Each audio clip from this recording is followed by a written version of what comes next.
Baik, assalamualaikum warahmatullahi wabarakatuh. Apa kabarmu hari ini?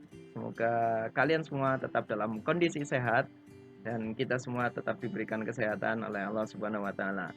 Baik, ketemu lagi dengan saya pada kesempatan kali ini untuk pendidikan Pancasila dan Kewarganegaraan untuk kelas 11. Silakan kalian yang belum subscribe channel ini, silakan subscribe channel ini. Nah, kalau kemarin kita sudah di video sebelumnya kita sudah membahas tentang tingkatan peradilan. Pada kesempatan kali ini di materi yang terakhir untuk bab 3 kelas 11 kita akan belajar tentang peran lembaga peradilan. Silakan mulai kegiatan kali ini dengan membaca doa terlebih dahulu. Nah, kalau kemarin kita sudah di video sebelumnya membahas tentang tingkatan peradilan, itu ada pengadilan tingkat pertama, pengadilan tingkat kedua, pengadilan di tingkat kasasi di Mahkamah Agung. Kita akan bahas tentang peran lembaga peradilan. Nah, di lingkungan peradilan umum ya, ingat kalau di Mahkamah Agung kan ada 4 lingkungan peradilan yang berada di bawah Mahkamah Agung: peradilan umum, peradilan agama, peradilan militer, dan peradilan tata usaha. Nah, sekarang kita akan bahas apa saja peranannya. Di peradilan umum di sini tentunya dipegang oleh pengadilan negeri. Berperan untuk apa? Yaitu dalam proses pemeriksaan, memutuskan dan menyelesaikan perkara. Nih, dilihat perkaranya apa? Yaitu pidana dan perdata di tingkat pertama. Jadi kalau ada kasus pidana dan kasus perdata, maka kasusnya diselesaikan pertama kali adalah di lingkungan peradilan umum, yaitu di tingkat pertama, pengadilan negeri. Nah, kemudian kalau dimintakan banding, maka pengadilan tinggi berperan dalam menyelesaikan perkara pidana dan perdata pada tingkat kedua atau tingkat banding. Di samping itu, pengadilan tinggi juga berwenang mengadili tingkat pertama dan terakhir apabila ada sengketa kewenangan mengadili antara pengadilan negeri dalam daerah hukumnya. Nah, maksudnya begini nih, kalau pengadilan negeri kan perkara yang diselesaikan adalah kasus pidana dan perdata. Nah, ini pengadilan negeri adalah di tingkat pertama. Nah, tingkat keduanya di mana? Yaitu di pengadilan tinggi. Tapi pengadilan tinggi itu akan menjadi pengadilan tingkat pertama jika ada sengketa antar pengadilan, antar pengadilan negeri di wilayah hukumnya. Misalkan ya, wilayah pengadilan negeri Brebes dengan pengadilan negeri Tegal. Nah, itu ada sengketa, maka yang menyelesaikannya adalah pengadilan tinggi. Tapi kalau kasus pidana dan perdata, pertama kali akan diselesaikan kasusnya di pengadilan negeri dulu. Kalau dimintakan banding baru di pengadilan tinggi. Nah, kalau tadi udah, kemudian Mahkamah Agung di pengadilan umum mempunyai kekuasaan tertinggi dalam lapangan peradilan di Indonesia. Mahkamah Agung berperan dalam proses pembinaan lembaga peradilan yang berada di bawahnya. Maka Agung mempunyai kekuasaan dan kewenangan dalam pembinaan, organisasi, administrasi, dan keuangan pengadilan. Ini di pasal 20 ayat 2 Undang-Undang Nomor 48 tahun 2009. Nih, Mahkamah Agung mempunyai wewenang yang pertama, mengadili pada tingkat kasasi terhadap putusan yang diberikan pada tingkat terakhir oleh pengadilan di semua lingkungan peradilan yang berada di bawah Mahkamah Agung. Jadi Mahkamah Agung itu punya kewenangan untuk apa? Mengadili di tingkat kasasi, dan ini terakhir. Yang berikutnya, menguji peraturan perundang-undangan di bawah undang-undang terhadap undang-undang. Di tata hukum, kalau kamu masih ingat di materi sebelumnya, itu kan yang tertiga ada undang-undang dasar, berikutnya TAP MPR, berikutnya undang-undang atau Perpu. Nah, berikutnya ada apa? Peraturan pemerintah, berikutnya ada Perpres, nanti berikutnya ada sampai ke bawahnya yaitu Perda. Nah, jika ada peraturan perundang-undangan di bawah undang-undang yang berada di bawah undang-undang itu bertentangan dengan undang-undang, maka yang bisa membatalkannya atau mengujinya adalah Mahkamah Agung. Berikutnya, kewenangan lain yang diberikan undang-undang seperti memberikan pertimbangan hukum kepada Presiden dalam hal grasi dan rehabilitasi. Berikutnya, kalau tadi kita sudah membahas tentang peradilan umum, nah sekarang di pengadilan agama. Kalau tadi peradilan umum menyelesaikan kasus pidana dan perdata. Nah, sekarang di peradilan agama. Nah, untuk kekuasaan peradilan di lingkungan peradilan agama, yang megang adalah pengadilan agama. Berdasarkan pasal 49 Undang-Undang Nomor 3 tahun 2006, pengadilan agama bertugas dan berwenang memeriksa, memutus dan menyelesaikan perkara di tingkat pertama antara orang-orang yang beragama Islam di bidang perkawinan, waris, wasiat, hibah, wakaf, zakat, infak, sedekah dan ekonomi syariah. Jadi di sini di pengadilan agama itu yang diselesaikan kasusnya hanya terkait dengan kasus-kasus perdata Islam seperti tadi perkawinan, talak ya, terus waris, wasiat, hibah, wakaf dan lain sebagainya. Dan ini khusus bagi orang Islam. Ya. Jadi misalkan ada yang mau pembagian warisan bermasalah, kalau itu orang Islam maka bisa diselesaikan di pengadilan agama. Ya, terus cerai atau talak, nah bisa diselesaikan di pengadilan agama juga bagi orang Islam. Nah, kalau bagi non-Islam bagaimana bagi yang beragama selain Islam? Berarti ingat, ini kan kasus perdata. Tadi di mana perdata? Yaitu di pengadilan umum, pengadilan negeri.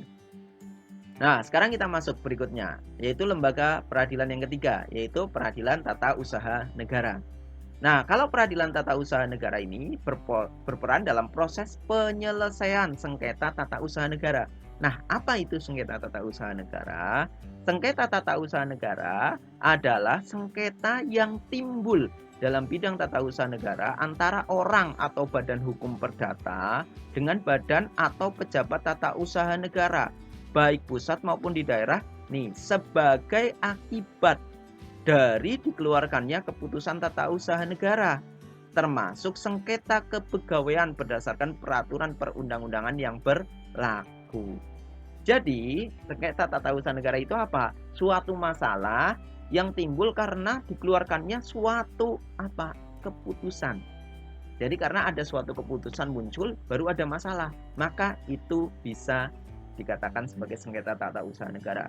Dan ini juga termasuk sengketa kepegawaian.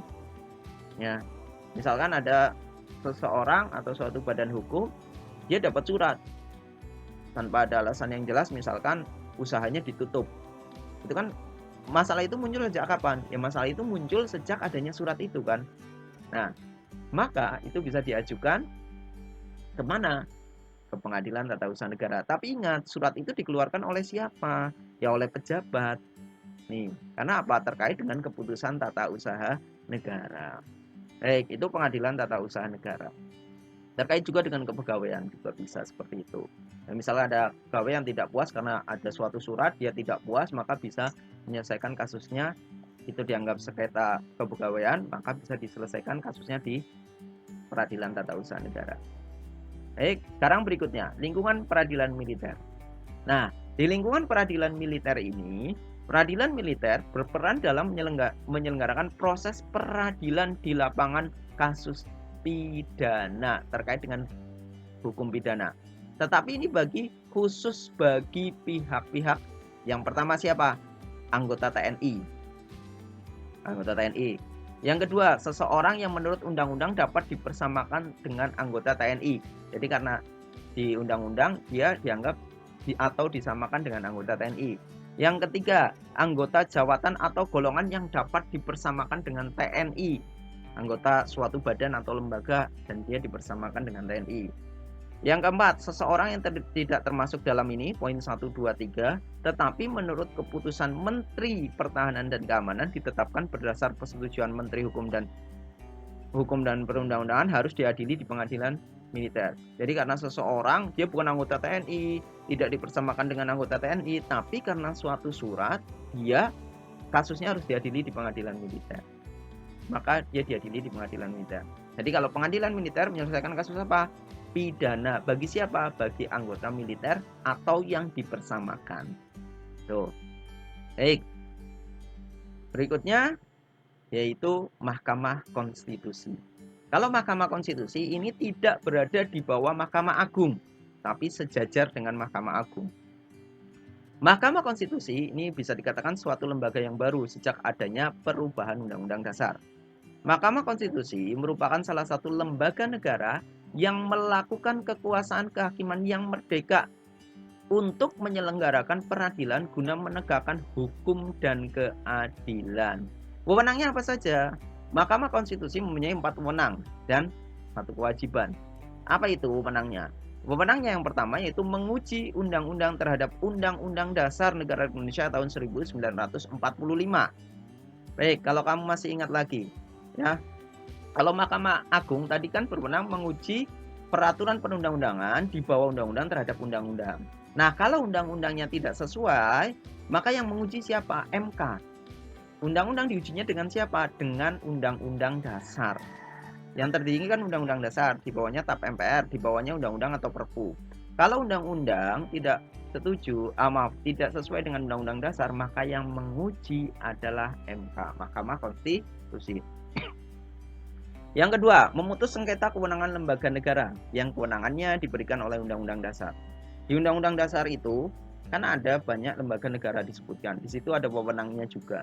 Kalau lembaga negara itu saling bersengketa terkait dengan kewenangan, maka yang menyelesaikan adalah MK. Yang ketiga yaitu memutus pembubaran partai politik. Ya, jadi yang memutuskan suatu partai politik dibubarkan ya MK di sini. Yang keempat, memutus perselisihan tentang hasil pemilihan umum. Jadi ketika ada pemilihan umum, di sini berselisih terkait dengan hasil, maka yang menyelesaikan adalah MK. Lalu kewajibannya apa? Kewajibannya itu memberikan putusan terkait dengan pendapat DPR bahwa presiden dan wakil presiden diduga melakukan pelanggaran apa saja. Ini pengkhianatan negara, korupsi, penyuapan, tindak pidana berat lainnya, perbuatan tercela, atau tidak lagi memenuhi syarat sebagai presiden. Jadi ketika DPR minta, tolong MK memeriksa, maka nanti MK memeriksa. Kalau nggak ada permintaan DPR ya nggak bisa. Ini tugas kalian, silakan dikerjakan. Ya, pertanyaan dari saya. Terima kasih untuk kesempatan hari ini. Semoga hari ini ada manfaatnya. Banyak salahnya saya mohon maaf dan jangan lupa subscribe channel ini. Assalamualaikum warahmatullahi wabarakatuh.